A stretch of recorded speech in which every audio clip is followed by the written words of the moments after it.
Avram, your future is one that's based a lot on individual will and wants, but I want to know, what do you want?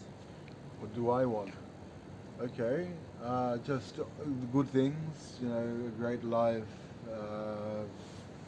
happiness and prosperity.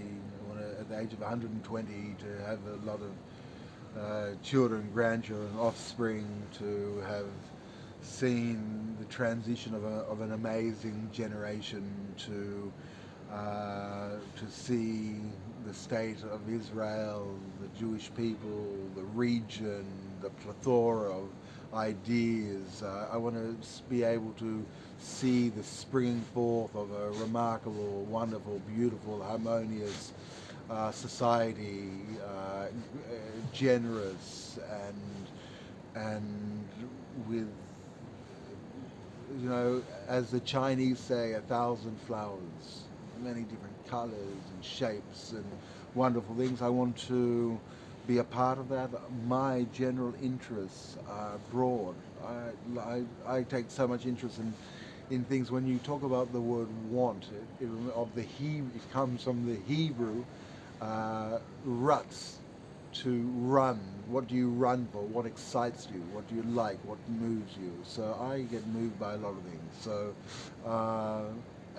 ideas, imagination, analogies, poetry, uh, romantic ideas, these images. When you talk about what people want, often they look at images.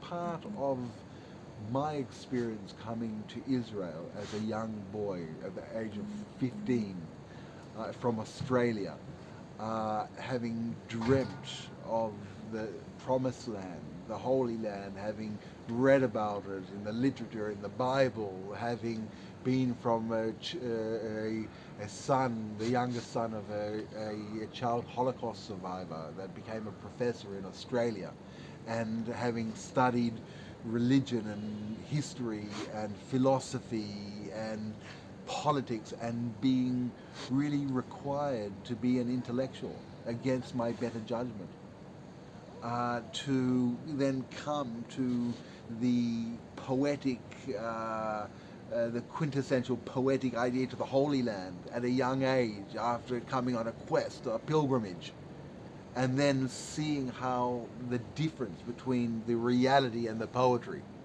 and then being almost driven like between a rock and a hard place, between that reality, and then still striving for an idealism, and against the crisis, and against the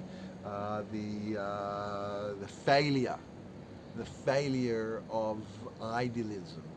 And then, when I thought that everything was lost, really, that there was no what could be done, then only in the last 5 or 10 years, all of a sudden appear incredible tools like artificial intelligence tools, and there it appears that those combined with law to control how they're going to be used, to completely empower the imaginative individual, where the individual is being crushed by companies, and by a company couldn't have a possibility to represent themselves. All of a sudden now, with this instrument, could regain composure, and it's now an arena of the individual, and I see that as a window of opportunity, and that should be tap, tap, tap, taped with, should be played with, to get into and to open it up, to create a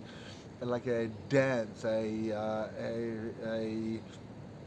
to curate uh, a way for us to collaborate in great coordination, and to be sustained by algorithms and by machinery, and so that the most remarkable characteristics of humanity, their genius, and the genius in every person, can be sustained and harnessed and leveraged, disproportionately leveraged by machinery. And I think that's where I believe that's the safest place. Eventually, I think that people will agree that machinery is safer than biology.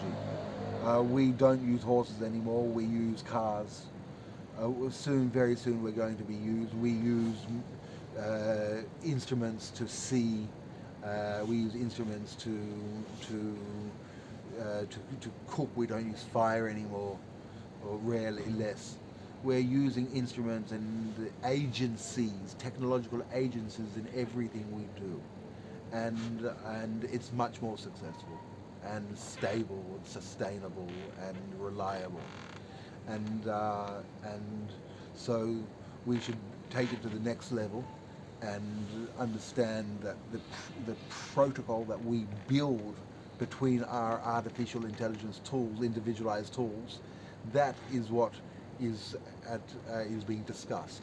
That's the constitution of the individual jurisdiction, not to limit the humans in any way. The human spirit cannot be limited.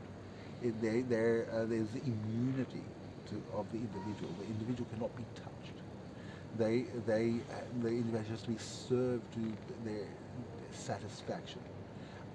The instruments that will do that should be guided by laws that protect the individual, and the only quest that they have is how to make that individual satisfied. And I believe that anything less than that will be a great disappointment.